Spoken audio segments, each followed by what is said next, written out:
in a film waste presentation, darling.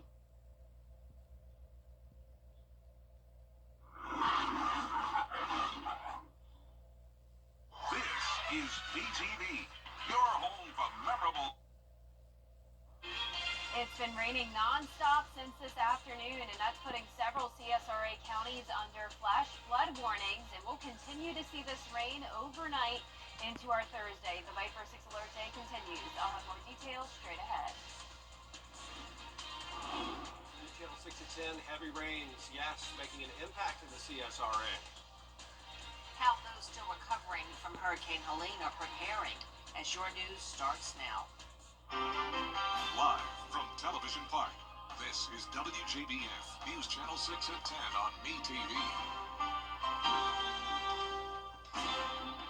Good evening, everyone. I'm Jenny Montgomery. I'm Brad Means. Thanks for joining us as coverage you can count on begins with a first check of our weather on this rainy Wednesday. Here's Chief Meteorologist Jenna Petracci. Yeah, it's definitely a rainy day, and it will stay this way as we finish off our Wednesday and to start Thursday. We're going to see a lot more rain to come, and notice those 12-hour rainfall totals already very serious in Aiken and northern Barnwell County. We are seeing places now up to 8 inches, and not super isolated locations either. Actually, a pretty widespread chunk of southern Aiken County and even parts of downtown Aiken around that 6 to 8 inch mark. So there's downtown Aiken, there's New Ellington, and then even into northern Barnwell County around Williston and Elko, 5 to 6 inches of rain. Notice we do have a few flood reports all around Aiken. A lot of them have to do with Whiskey Road, some near Hopelands Gardens as well. A lot of reports of flooding coming in around there. Also, we have the widespread rain in Emmanuel, Jenkins, and even into Burke County now. That's where we're also seeing several locations picking up 5 to 8 inches. All of that around downtown Millen and just outside of Swainsboro. So Swainsboro itself only around 2 to 3 inches of rain, but right next door in Twin City, Garfield, we're seeing around 5 to even close to 10 inches. So it's very split across the CSRA. Some of us barely got any rain at all, and that would be places like Sparta, less than half an inch. But just to the south, that's where we're seeing those pockets of 5 to 10 inches. So we do still have a few flood alerts in place. We have this flood advisory for all of Jenkins and Burke that goes till 11 o'clock. We have a flash flood warning for parts of Emmanuel, Jefferson, and even Johnson until 10:30. Then back up towards the northeast, we have a flash flood warning set to expire soon at 10:15 for Aiken County, and then another one until 10:15 for Barnwell and Bamberg. So a lot going on this evening. Widespread rain across the board. You can see we still have these moderate to heavy pockets here and there. And as I mentioned, we'll continue to see the rain into our Thursday morning. So coming up, I'll have a look at your futurecast and all the rainfall totals you can expect. But back to you. And there's going to be a 2-hour delay for Aiken County schools tomorrow because of all this rain. You saw Aiken getting hit hard there. The school district sent an email this evening detailing all schools and offices are on a 2-hour delay. Students who do a half day or who have early learning schedules do not go to school at all. The Aiken County Career Center will not have morning classes. Again, that's Aiken County. Coverage you can count on continues now with a look at how storm victims are handling all this rain, many of them dealing with homes damaged by Helene. Here's Isabella Moody. Furious Ferry Hardware has had an influx of customers buying necessities they may not have needed before Hurricane Helene to stay prepared in case this were to happen again. A lot of yard cleanup has been really kind of the biggest thing. Rakes, yard bags, some preparation things, chainsaws, generators, things like that, just to be prepared if it ever happens again. Over the past few days, people have been coming in to get tarps as well to prepare for the rain.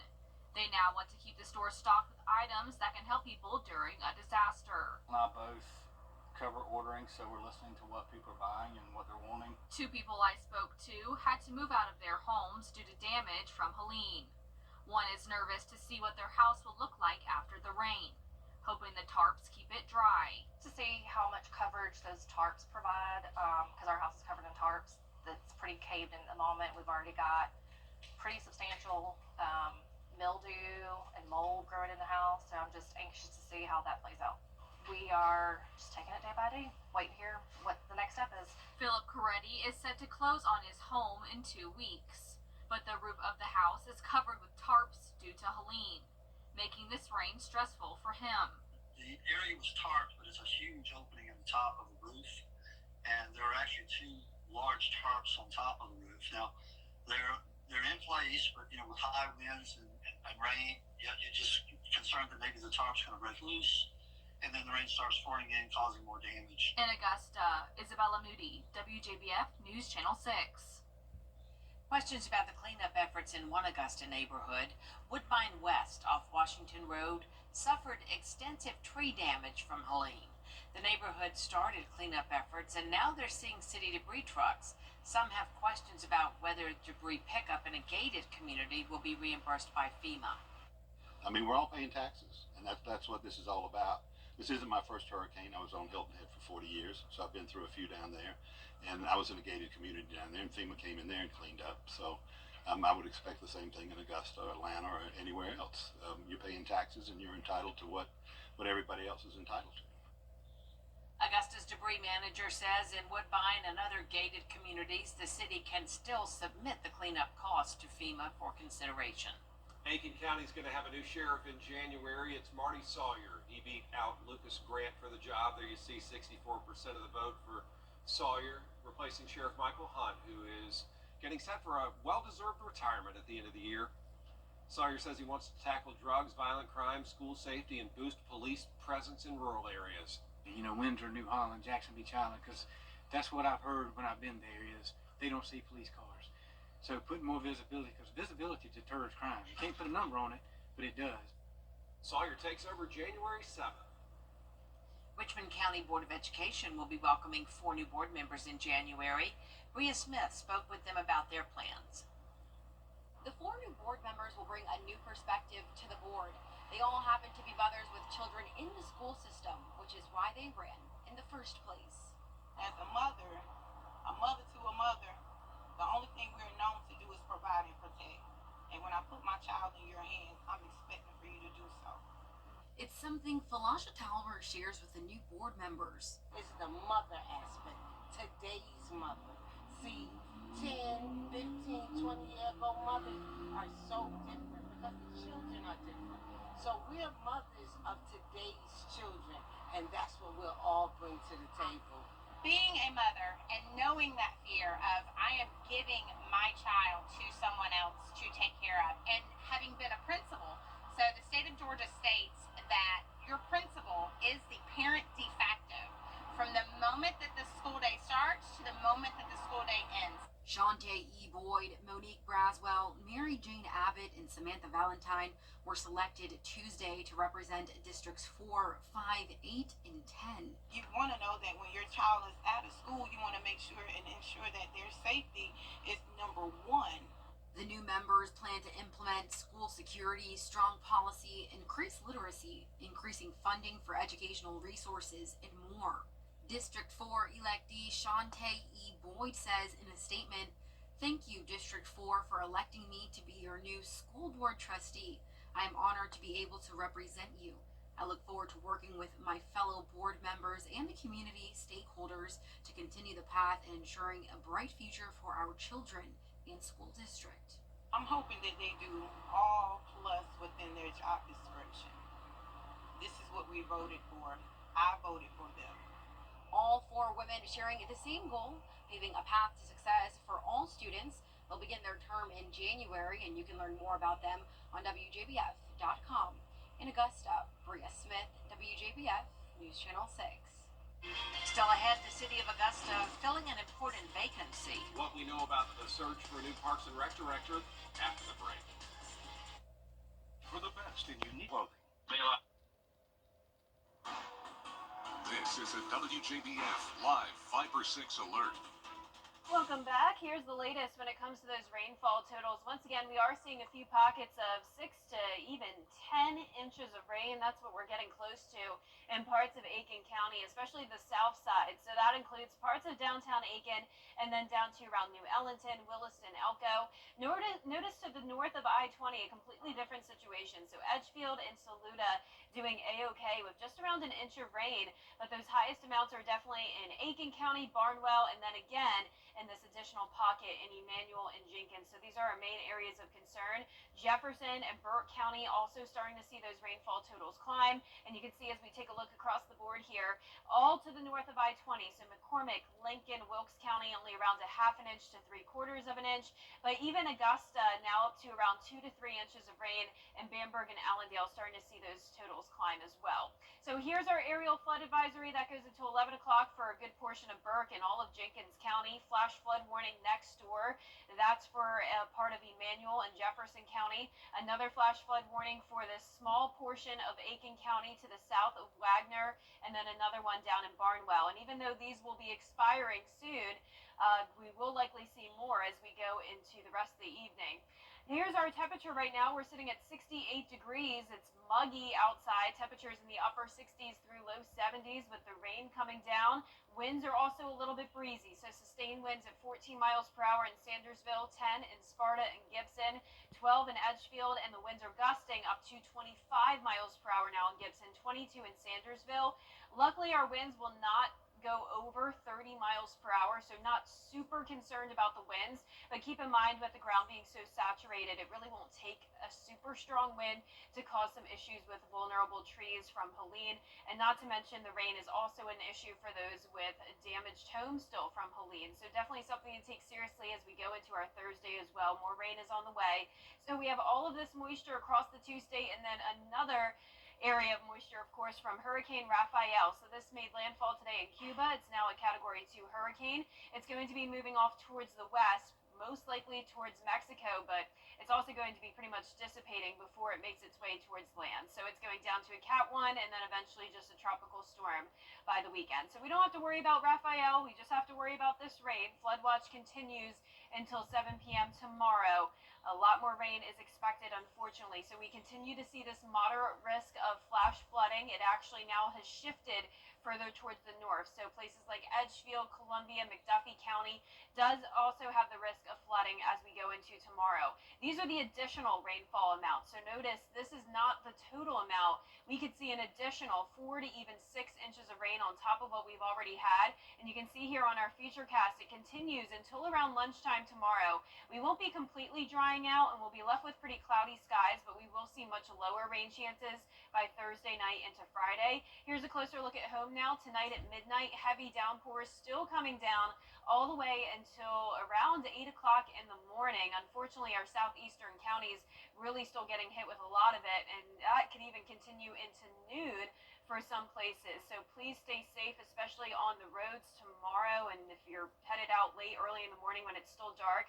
Viper 6 alert day goes until around noon tomorrow, and then lower rain chances into the weekend, warm temperatures next week. All right, Jenna, thanks a lot. Augusta getting closer to filling an important department head opening. City leaders in legal session to interview the 4 finalists for Parks and Rec Director. They plan to do an audit of the department before they fill that position. Now they just want to make the hire first. He or she does need to come on. That way we get that department with a new direction. And the reason why we want an audit to find if there's any fallacy, misuse as far as expenditure of money. But we got to get that department under control. You may remember former Director Maurice McDowell resigning under pressure in February. Commissioners say it'll be another 2 weeks, though, before they approve a new director. Still ahead, the day after Election Day. Still ahead, we're going to meet our WJBF Scholar Athlete of the Week. And the Atlanta Hawks look to get back in the win column as they host the Knicks. Sports is next. Good job catching that, big dog. News Nation is the first network coverage for 2 years. Call now for free information on the senior care plan from Senior Life. By calling now, you lock in the lowest rate possible. You have no obligation. Call now. Now, WJBF sports coverage you can count on. The Augusta men's basketball team is preparing for their season opener this weekend, and after 2 exhibition losses, the Jags are looking to start the year in the win column.